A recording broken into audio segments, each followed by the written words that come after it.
I want to tell you something that nobody in the official reports will say out loud.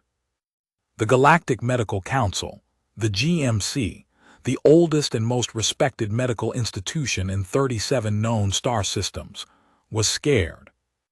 Not confused, not puzzled, not facing a complex diagnostic challenge, which is the language they used in the press releases they never actually released because they buried the whole thing under 17 layers of classification within 48 hours of the human solving it. Scared. I know because I was there. I'm not a doctor. I want to be clear about that up front because every time I've told this story in person, someone assumes I'm exaggerating my role or inflating my credentials or making myself more central to the events than I was. I'm not.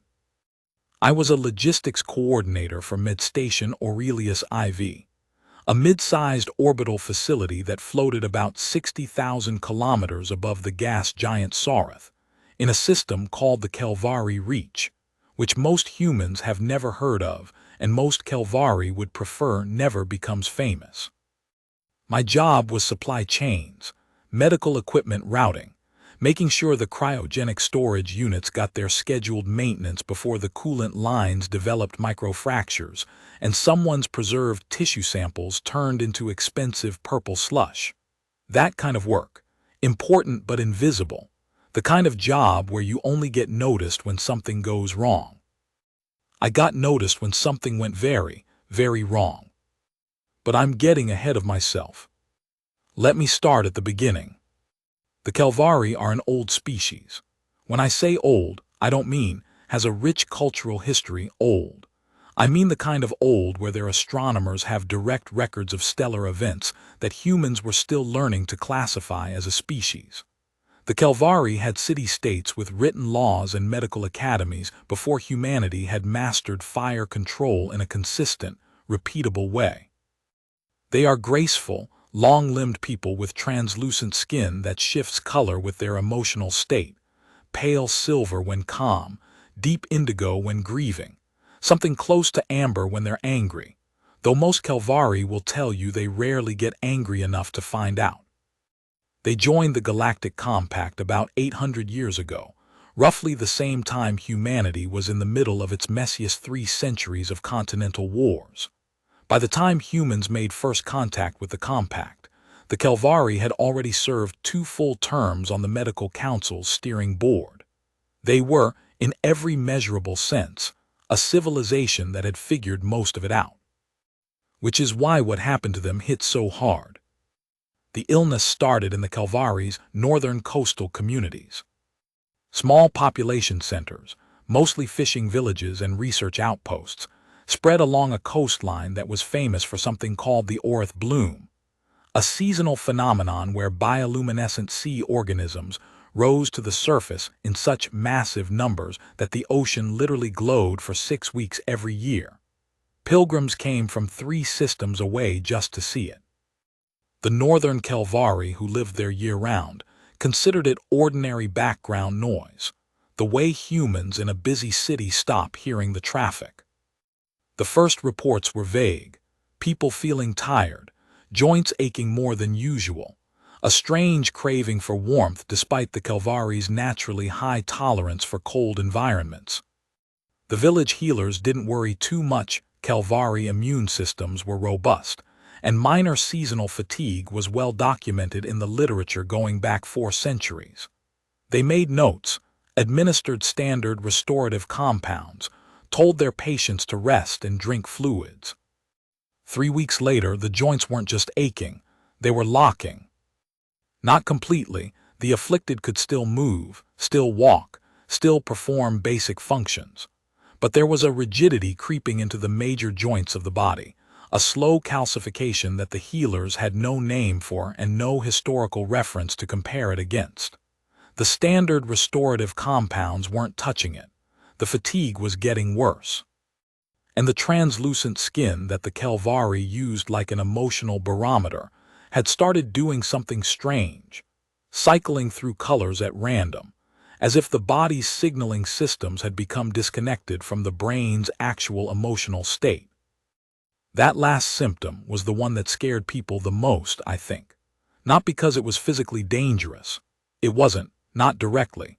But because for a species that communicates partly through skin tone shifts, the loss of voluntary control over that process felt like losing part of your voice. Imagine waking up one day and finding that your face was broadcasting emotions you weren't feeling, cycling through expressions with no connection to your actual internal state. It would feel like a kind of possession, like something had gotten inside you and started wearing your body's language without your permission. By the time those reports reached the Planetary Health Authority, there were 63 confirmed cases. By the time the Planetary Health Authority escalated it to the Regional Compact Medical Board, there were 412.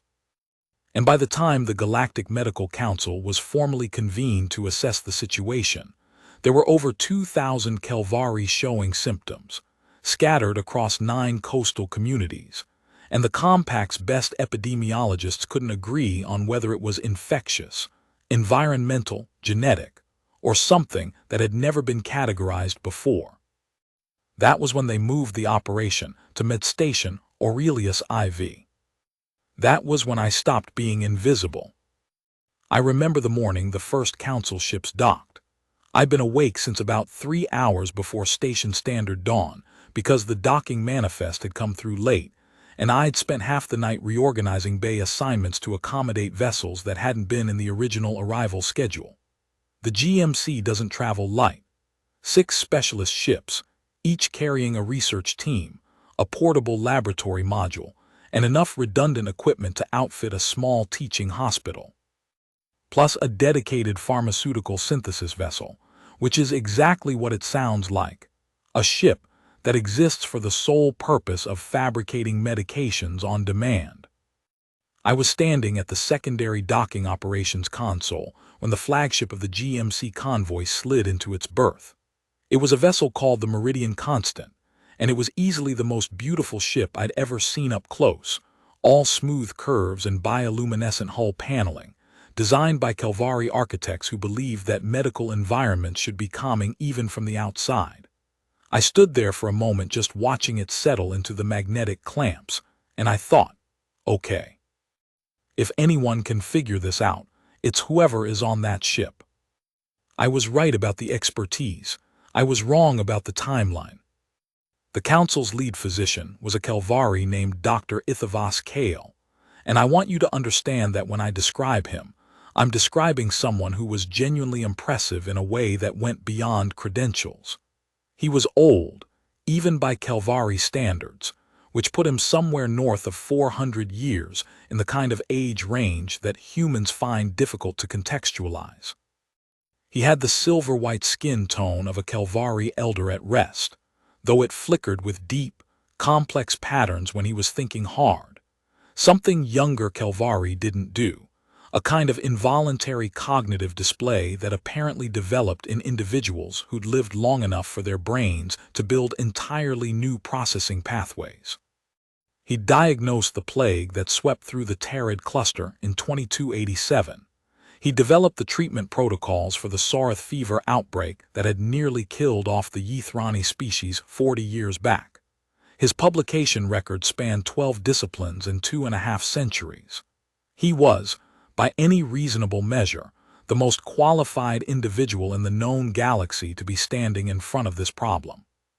He looked at the first week's worth of data on the Kelvari illness and said, quietly, that he had no idea what he was looking at.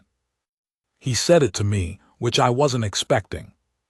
I just delivered a supply manifest to his temporary office on the station's medical deck, a converted conference room that had been transformed into a document archive and display center within about 3 hours of his team's arrival, and he was standing at the analysis table, looking at a holographic projection of joint tissue samples, and when I set the manifest down he just said it, without preamble, without embarrassment.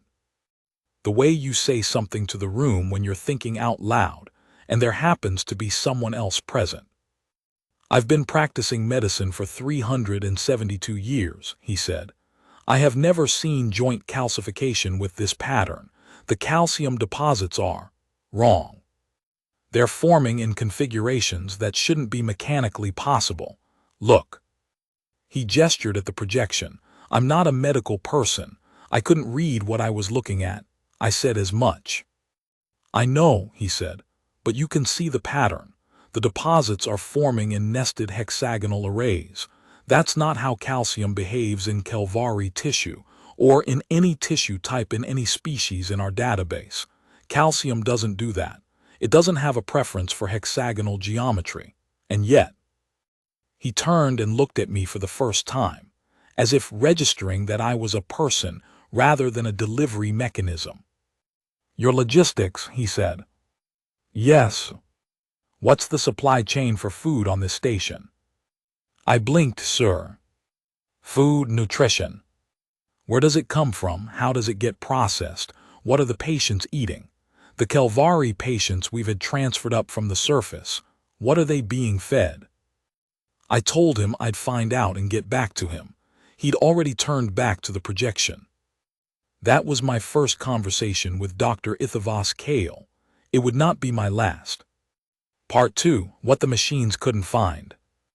The council assembled their full diagnostic team on the third day. 7 specialists.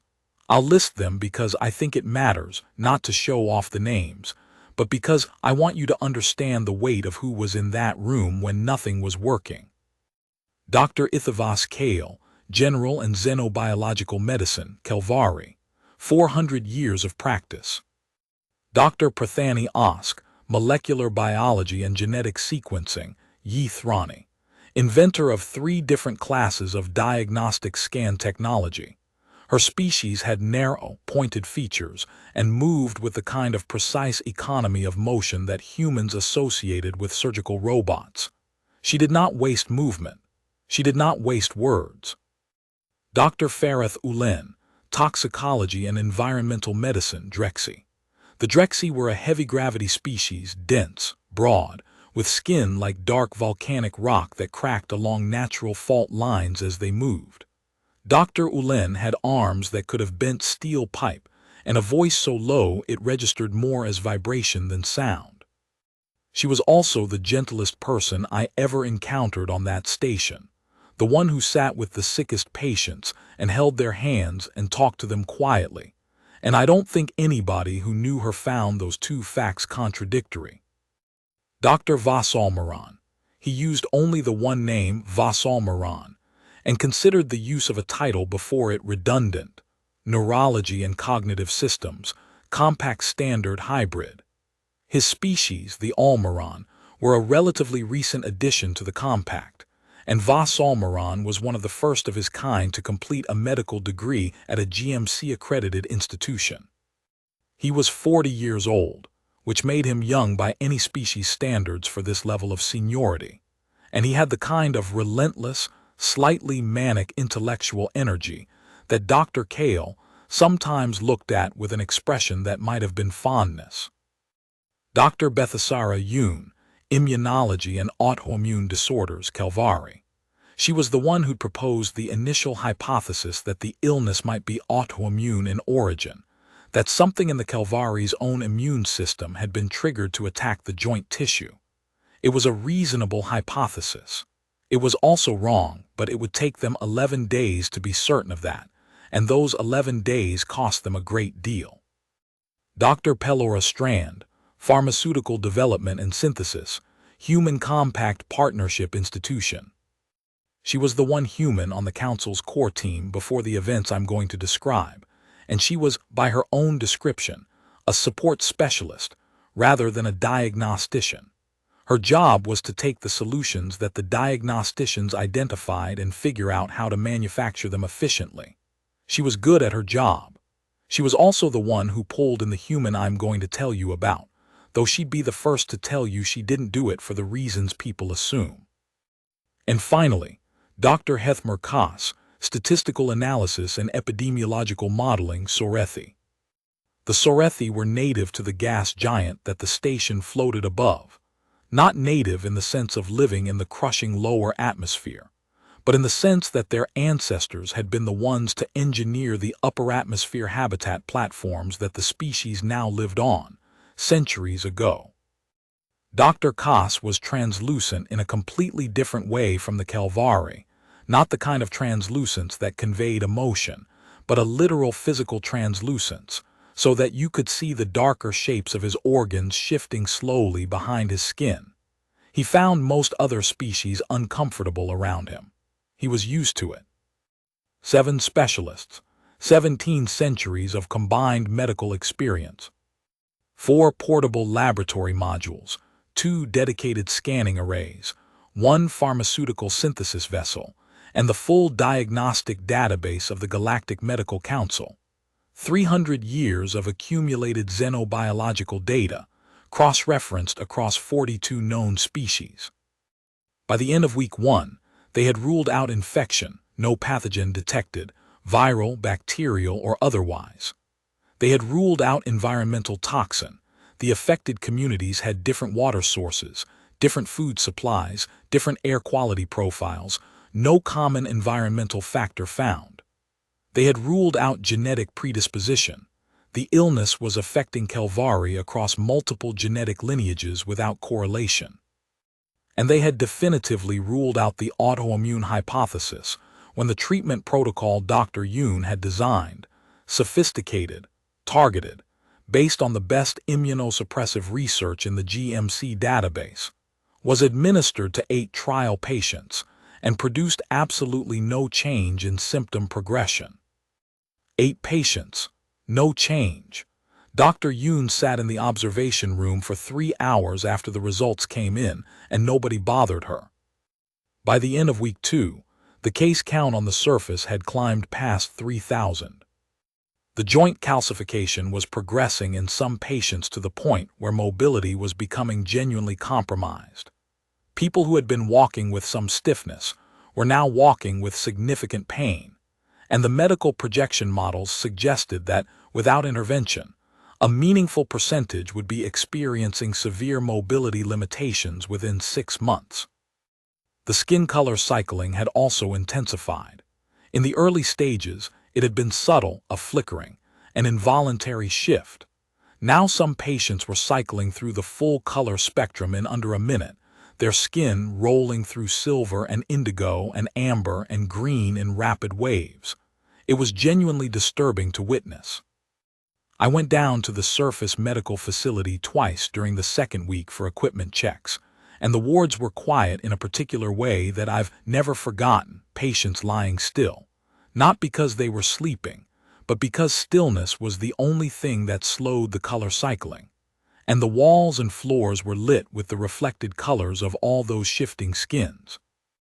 And it looked less like a hospital, and more like the inside of one of those deep-sea organisms that flash light to communicate in the dark. I had nightmares about those wards for a long time afterward. The argument happened on day 18. I didn't witness it directly. I heard about it from Dr. Pelora Strand, who was standing at the refreshment station in the medical deck corridor when I came by to deliver a maintenance schedule update, and who was clearly processing something difficult by the methodical way she was making herself a cup of tea. She was human. I want to say this not because it's relevant to the argument, it wasn't, but because it's relevant to what came after. Dr. Strand was from a place called Newcastle, in the northern part of a country called England on Earth. She had red hair that she kept in a practical braid, and a habit of making tea at every moment of stress or transition, which meant that during the 3 weeks of the diagnostic crisis, she got through a significant amount of the station's tea supply. I was the one who had to reorder it twice. They argued, she said, when I came around the corner and found her standing there staring at the wall. About what? About whether the illness is real. I stared at her. What? Not whether it's real in the sense of not whether the patients are sick, that's obviously not in question, about whether the illness has a conventional cause. She wrapped her hands around the cup. Vassalmaran proposed this morning that the calcification pattern might be self-generating. not caused by an external pathogen or an environmental factor or an immune malfunction, but by some kind of feedback loop within the Kelvari's own cellular chemistry. A kind of runaway process that got triggered by something small and is now sustaining itself independent of the trigger. Is that possible? According to the GMC database, no. There's no documented case of calcium deposition becoming self-sustaining in any known species. It doesn't have a mechanism. The biochemistry doesn't support it. She paused. But Dr. Kale thinks Vassalmaran might be right anyway. And Dr. Osk thinks they're both chasing shadows and that we haven't looked hard enough at the environmental data. And Dr. Ulen has gone very quiet, which usually means she's working something out and doesn't want to share it until she's sure. And Kasa's models have started producing results that don't fit any of the existing frameworks, which he finds exciting and the rest of us find somewhat alarming. She drank her tea. The pharmaceutical synthesis vessel, she said, has now fabricated and tested 19 different experimental compounds. None of them have shown any effect on symptom progression in the simulation models. We are running out of obvious options to try. She looked at me. I'm going to call my cousin, she said. I didn't understand the relevance of that at the time. Part 3. The human who shouldn't have been there. His name was Marcus Breen. He arrived on Medstation Aurelius IV 8 days later, aboard a supply transport that had been slightly rerouted at Dr. Strand's request. A request she'd cleared with station command by describing him as a nutritional consultation specialist, which was both accurate and so thoroughly an understatement that it functioned, practically speaking, as a fiction. Marcus Breen was 34 years old. He had a degree in biochemistry from a university in Ireland and a culinary certificate from a cooking school in Lyon, France, and he'd spent the previous 6 years doing the work that those two qualifications combined to create. He ran a small food science consultancy that helped hospitals and long-term care facilities optimize their nutrition programs. He worked primarily with human patients and human institutions, though he'd done some consultancy work for 2 compact-affiliated clinics that had human-compatible dietary needs. He was not a doctor. He was not a xenobiologist. He had no credentials recognized by the Galactic Medical Council and no professional standing in any of the areas the diagnostic team had been working in for the past 3 weeks. He arrived with 3 large storage containers, temperature-controlled, carefully packed, and a notebook that was physical paper and physical ink, which I found remarkable because almost nobody used physical notebooks anymore, and I'd never seen someone arrive on a medical station with one tucked under their arm. Dr. Strand met him at the docking bay. I happened to be there because I was the one who'd signed off on the rerouted supply transport, and station protocol required a logistics sign-off on any cargo delivered via schedule-modified vessel.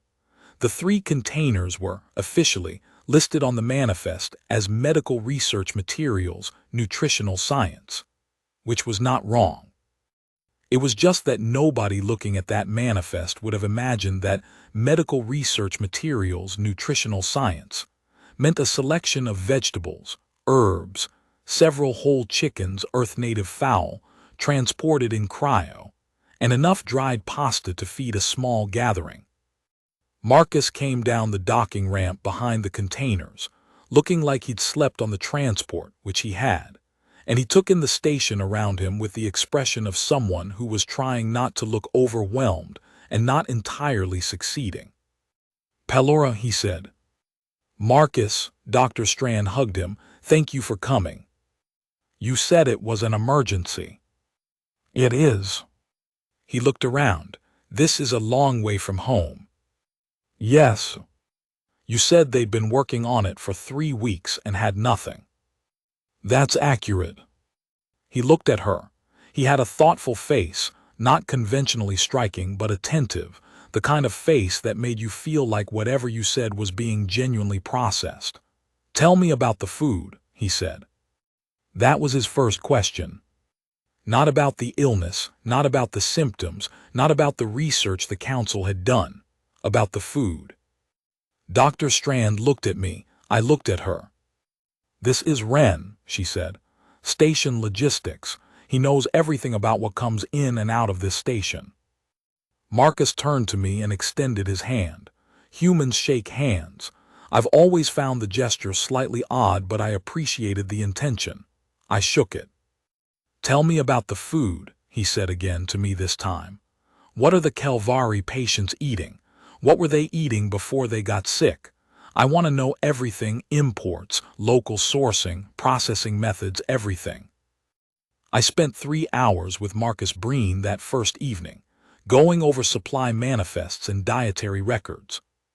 The Calvari patients transferred to the station were being fed a standard Calvari nutritional protocol, developed by the GMC's nutritional division, used across the compact for hospitalized Calvari patients, tested and validated over decades. It was, in every measurable way, a perfectly adequate diet. It met all documented Calvari nutritional requirements. It was nutritionally complete. It was what every Calvari patient in a compact medical facility ate. Marcus made notes, physical notes in his physical notebook. He asked me to pull the dietary records from the surface medical facilities too, what the patients had been eating in the weeks before they got sick, to the extent that records existed. He asked about the orth bloom. He asked a very specific question about the bioluminescent organisms involved, whether they were known to be part of the local Calvari diet or just an environmental feature. I told him I'd have to find that out. I found it out. The bloom organisms were not generally eaten.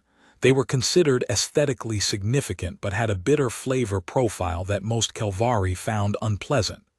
However, during the bloom season, trace amounts of the organisms ended up in local water supplies, in irrigation systems, in the water used for food preparation.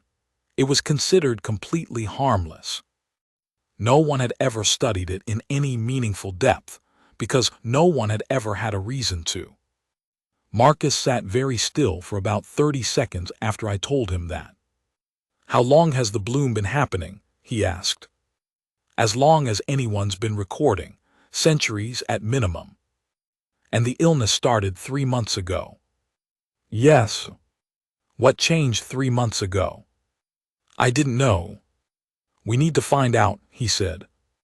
He presented his initial hypothesis to the council the next morning.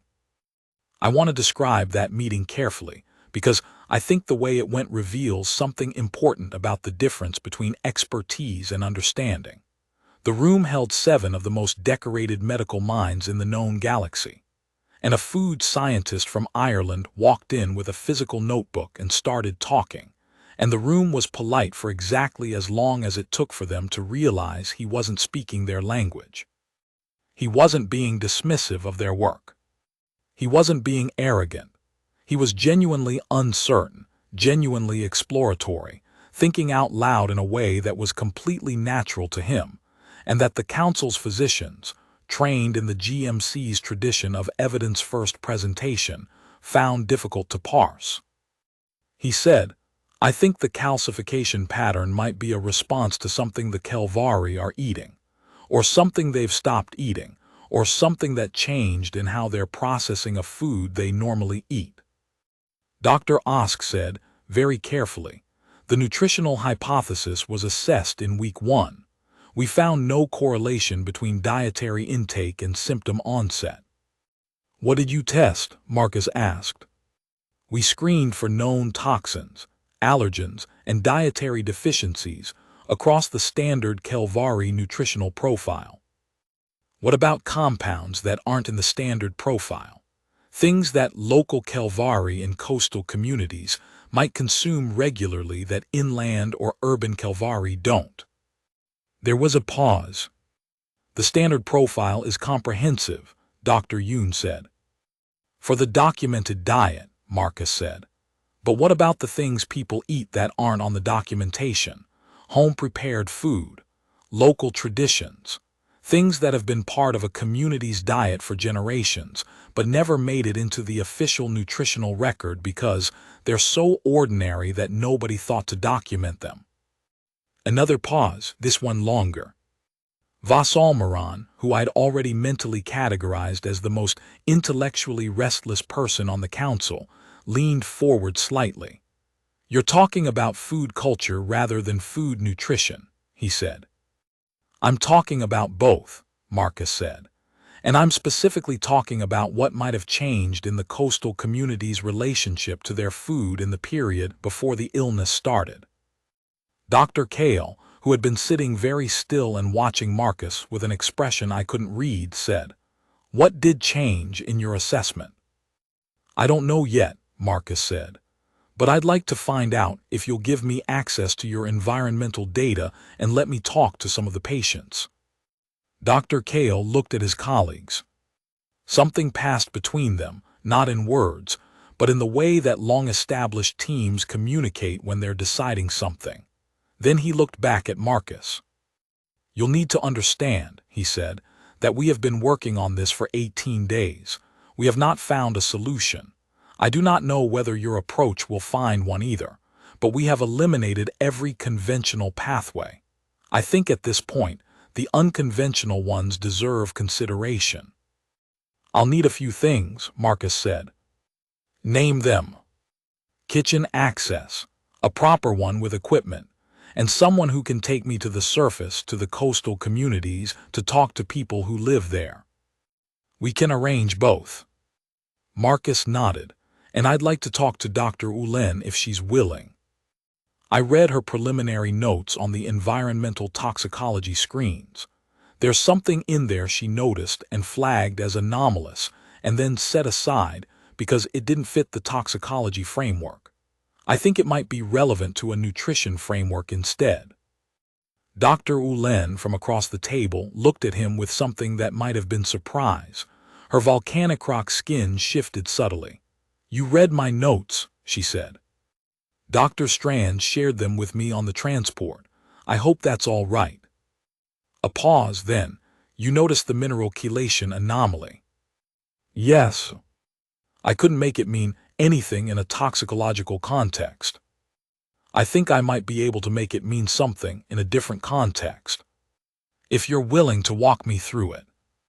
Dr. Ulen looked at him for a long moment. Then she stood, which in her case involved a complex rearrangement of a great deal of dense, powerful mass. "My office," she said. "Come." Marcus gathered his notebook and followed her. And as he left the room, I saw Vasalmaran watching him with an expression I recognized from the few times I'd seen genuine scientific excitement. Not polite interest, not cautious engagement, but real, electric, anticipatory excitement. Part 4. What the soup knew. It took Marcus 2 days to build his hypothesis into something he was willing to test. In that time, he went to the surface twice. He sat with Kelvari patients in the coastal wards and asked them, through a medical translator, about what they cooked and how they cooked it and what their families ate and whether anything had changed in the past year. He took extensive notes. He asked about a specific plant, a coastal ground cover called orthroot, named after the bloom season because it flowered in synchrony with the bioluminescent organisms. That was used in traditional Kelvari coastal cooking as a flavoring agent, a culinary herb not unlike the way humans used certain herbs and aromatics in their own food traditions. He asked about orthroot because Dr. Ulen's toxicology screens had found trace levels of a specific mineral chelating compound, a molecule that, in high concentrations, would bind to calcium ions in biological tissue in the environmental samples from the affected communities. The concentrations found were far too low to be toxic. Dr. Ulen had flagged them as anomalous and set them aside.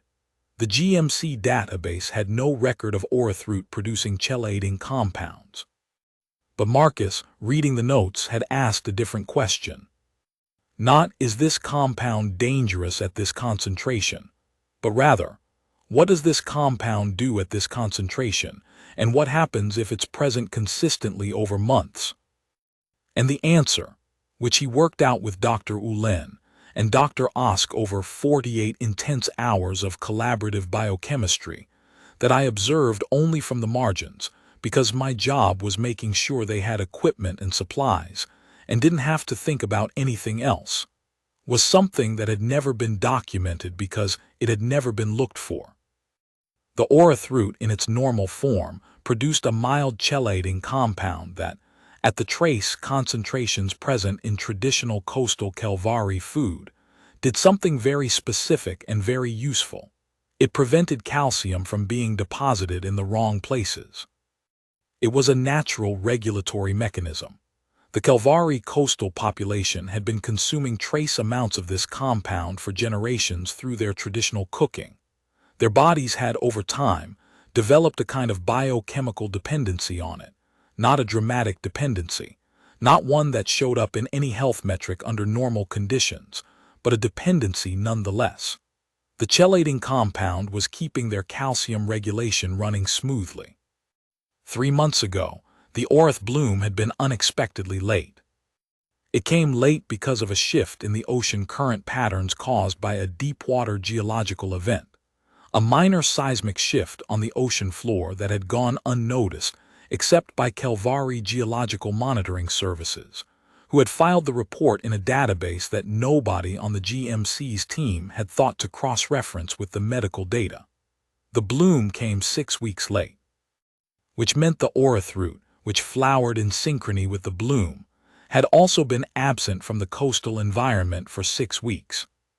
6 weeks during which the Kelvari coastal communities had been cooking without their traditional herb. Not because anyone told them to stop, not because of a dietary change or a recommendation or a shortage. Simply because the herb hadn't been available and they'd cooked without it, the way you cook without a seasonal ingredient when it's out of season.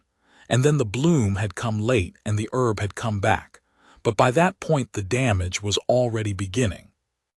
Without the chelating compound regulating it, calcium in the Kelvari's joint tissue had begun to deposit in ways that the body's other regulatory systems couldn't correct. The hexagonal patterns that had baffled Dr. Kale, the geometry that calcium shouldn't prefer, were the body's own tissue architecture trying to organize the excess calcium in the only geometric configurations available to it. It looked wrong because it was wrong. Not maliciously wrong, not pathologically wrong in the traditional sense, but wrong in the way that a system goes wrong when one small piece of it is quietly removed. The skin color cycling was a secondary effect. The calcium deposits were interfering with the signaling pathways in the skin tissue interface, disrupting the neural control of chromatic cells. Remove the calcium disruption, and the signaling would restore. The illness was, in essence, a deficiency, an absence. The Kelvari patients were missing something small that had always been present, something so ordinary and so constant that it had never been identified as medically significant, something that their biochemistry had come to depend on quietly over generations, without anyone knowing it. Marcus presented this to the council on the morning of day 23. The room was very quiet. "If the hypothesis is correct," Dr. Kale said when Marcus had finished, "the treatment is simple." "Very simple," Marcus said. "Either restore the oreth root compound directly through supplementation, or—" He paused, and I saw something cross his face, a slight hesitation, a moment of calculation about how the next part of what he was going to say would land. "Or," he said, "make them soup." Silence. "I'm serious," he said. "Not soup as I'm not being folksy about this. I mean that the delivery mechanism for the chelating compound in the traditional Kelvari diet was primarily through cooked food. The compound is heat-stable and water-soluble. Traditional Kelvari coastal cooking involves long, slow cooking with oreth root in water, broth-based preparations. The compound extracts into the liquid during cooking. The patients haven't been getting it because they've been eating the GMC standard nutritional protocol, which is formulated correctly for all documented Kelvari nutritional requirements, but which doesn't include erythroot because erythroot has never been classified as a nutritionally significant ingredient. It's a flavoring. It's background. It's the thing that's been there so long that nobody thought to record what it was doing. He looked around the room. I want to make them a proper broth with erythroot. I want to test it on 3 patients in a controlled observation setting, monitor their calcium levels, see whether symptom progression halts or reverses. If it does, we have our mechanism confirmed and we can move to either large-scale broth preparation or isolated compound synthesis, depending on what's faster and more practical.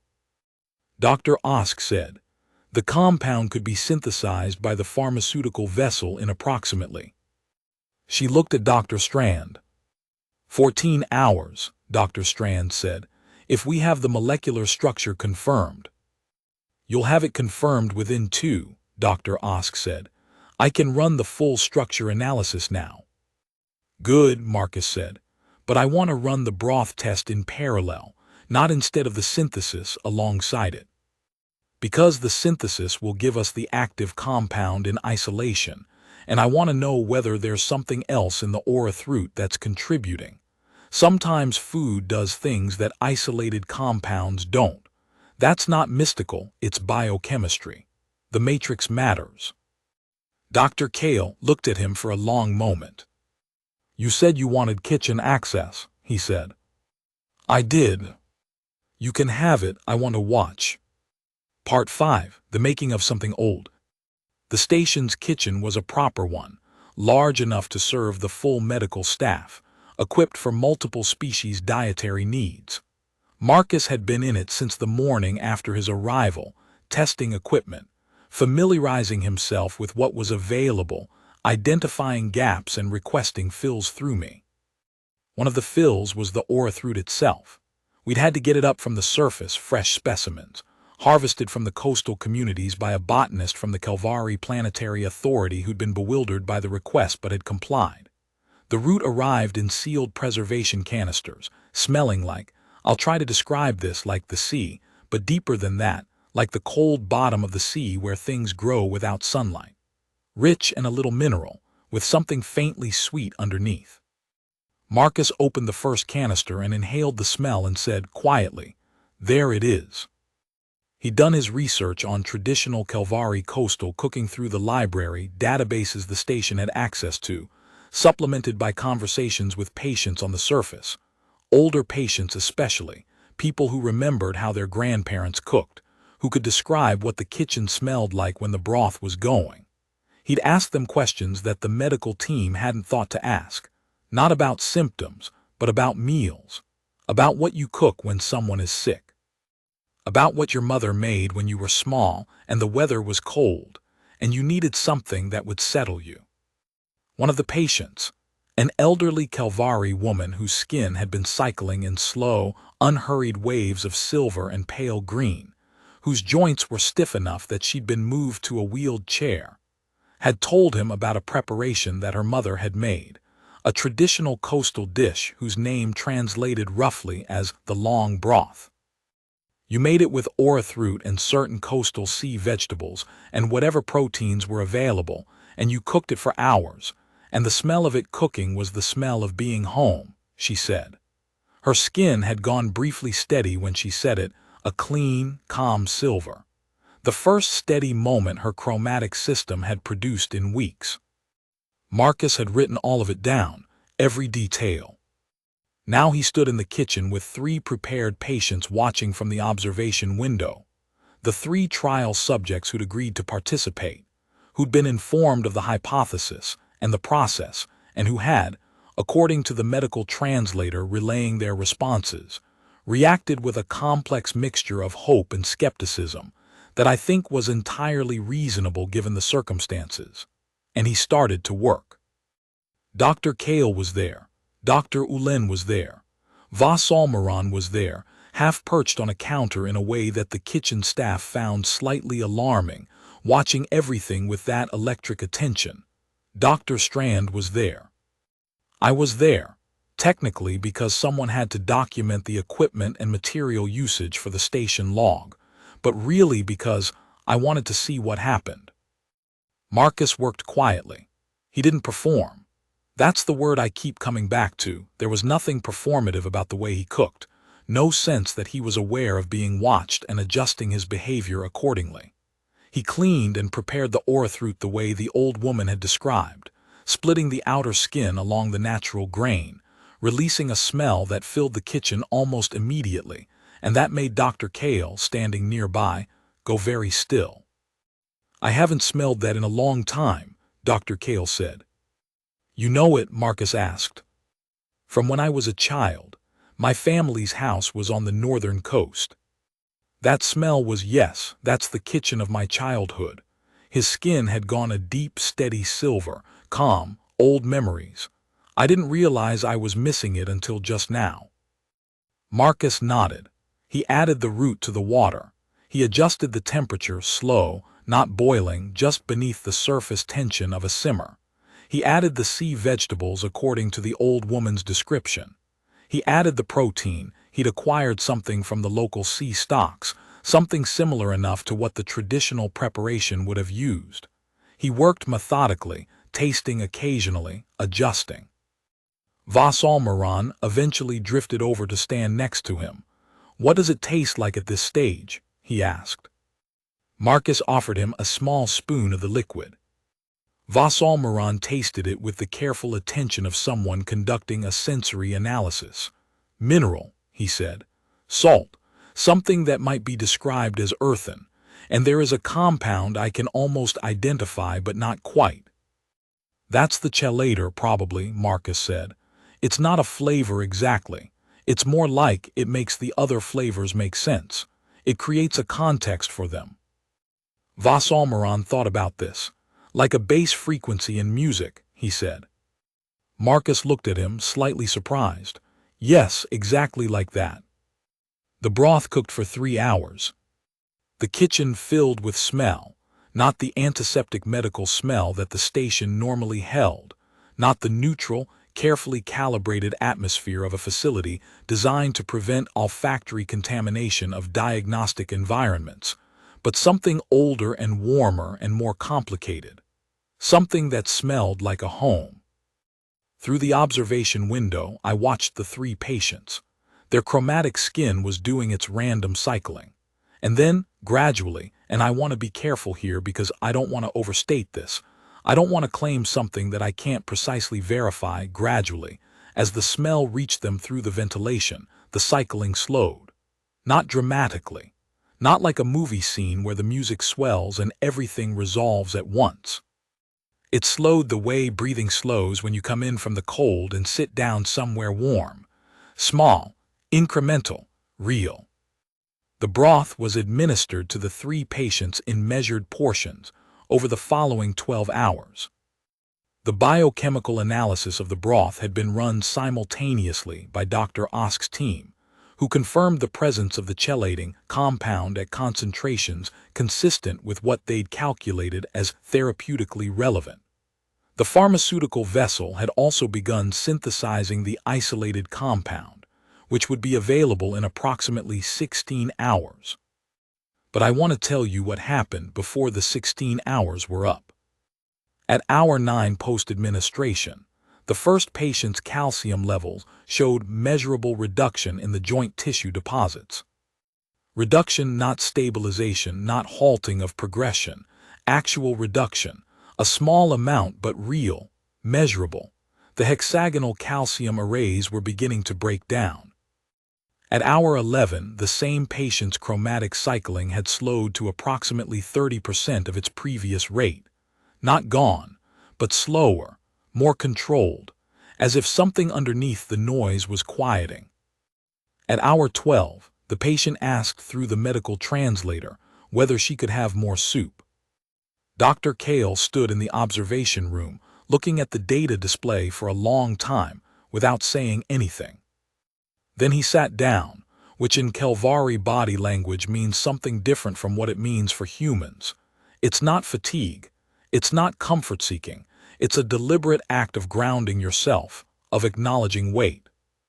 He sat down, and his skin went the deep indigo of Kelvari grief, and then it transitioned slowly through silver, and then something that none of the human staff had seen before, a color between amber and gold, bright and warm, that Vasal Moran later told me was the Kelvari color of gratitude so profound it had no other container. 3 weeks, Dr. Kale said quietly, not to anyone in particular. 3 weeks, every instrument we had, every database we access, every protocol, every compound we could synthesize. He paused. And it was the soup. Part 6, what came after the quiet? The synthesized compound was completed at hour 15 and administered to a larger group of patients beginning the following morning. The results replicated the broth findings with high consistency, calcium reduction, slowing of chromatic cycling, gradual restoration of joint mobility. Over the following weeks, as treatment was scaled across the full patient population, the outcomes remained consistent. But something else happened too. At Marcus's suggestion, and with Dr. Kale's active support, the treatment protocol included both the synthesized compound and the actual broth preparation. Not because the isolated compound was insufficient. It wasn't. But because Marcus had been right about the matrix. Broth, with its full spectrum of erythroid compounds interacting with each other and with the other ingredients, produced slightly faster recovery rates in mobility restoration than the isolated compound alone. The chelating effect was primary, but something else in the preparation, a combination of minor compounds that Dr. Osk spent the next 6 months identifying and publishing, was providing secondary support for joint tissue repair that the isolated compound alone didn't offer. The language Marcus had used, sometimes food does things that isolated compounds don't, turned out to be precisely correct and almost embarrassingly important to a medical tradition that had spent centuries reducing dietary medicine to molecular components. The GMC opened a formal review of their nutritional database and dietary protocols for all compact member species.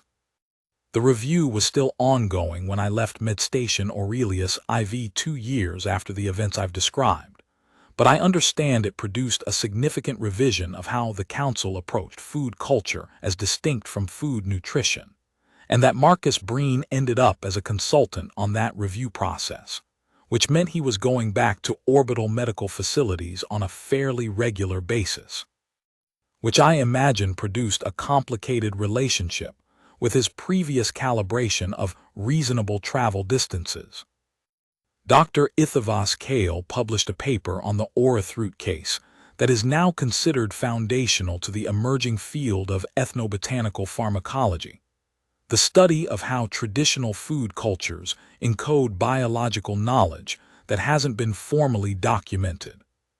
He cited Marcus as a co-author, which Marcus apparently argued against on the grounds that he wasn't a researcher, and Dr. Kale apparently dismissed this argument with a sentence that Vasal Moran later quoted to me as, "You did the research.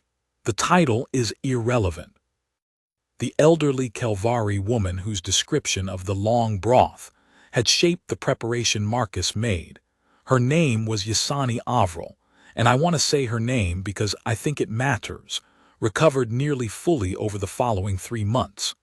Her joint mobility returned to approximately 90% of her pre-illness range. Her chromatic cycling normalized. The last time I had any contact with anyone who'd seen her after her recovery, I was told she had gone back to her coastal home and was cooking again. Marcus left the station the same way he'd arrived, aboard a supply transport with his 3 storage containers and his physical notebook. I helped him load the containers. The chickens were gone. He'd used them for a completely separate purpose, preparing several large batches of what he called just regular chicken soup. But it can't hurt, for the human staff on the station who'd been running on inadequate sleep and station-issue nutrition packs for 3 weeks, and who had, according to Dr. Strand, needed a meal more than they needed vitamin supplements. She was right. I had 2 bowls. I slept better that night than I had in a month. At the docking bay, Marcus shook my hand again. He looked tired. He looked satisfied. Not triumphant. There was nothing triumphant about it, and I think if there had been, he wouldn't have been the person who solved the problem. Satisfied in the way that someone looks when they've finished something difficult and done it the way it needed to be done. "You'll write this up?" I asked, "for the record." "Dr. Kale's team is writing it up," he said. "They'll do it better than I would, the science part anyway." "What about the other parts?" He thought about that. "The other parts are just you watch what people cook, you ask what their grandmothers made, you ask what they eat when they're sick or sad or celebrating. There's knowledge in that. It doesn't always look like knowledge, but it's there." He picked up his notebook. "It's always been there." He went up the ramp. "I said earlier that the Galactic Medical Council was scared, and I want to return to that. Because I don't think the fear was about the illness exactly. Not just the illness. The fear was about the limits of a particular kind of knowing, the kind of knowing that comes from databases and published literature and formalized research and peer review, all of which is real knowledge, all of which is valuable, none of which is complete. The GMC knew everything that had been documented. They didn't know what had never been written down because it was too ordinary to record. The food people ate every day, the herbs they added to their cooking out of habit, the small biological conversations between a species and its environment that had been happening for so long that they'd become invisible. Marcus walked in with a notebook and asked what people's grandmothers cooked. And the answer was in there. There's a particular thing that happens, I've noticed, when you're in the middle of a crisis and it resolves, when the thing that seemed unresolvable suddenly finds its resolution. The crisis had a quality of permanence to it, a weight. You start to calibrate your sense of normal around the absence of the solution, and when the solution comes, there's a moment of disorientation before the relief because the relief feels almost wrong, too simple, too quick. The problem was so large and the answer was soup. But that's the thing about the answers that have always been there. They don't announce themselves. They just sit in the kitchen, in the smell of the cooking, in the memory of what your mother made when you were sick. You have to know to look for them.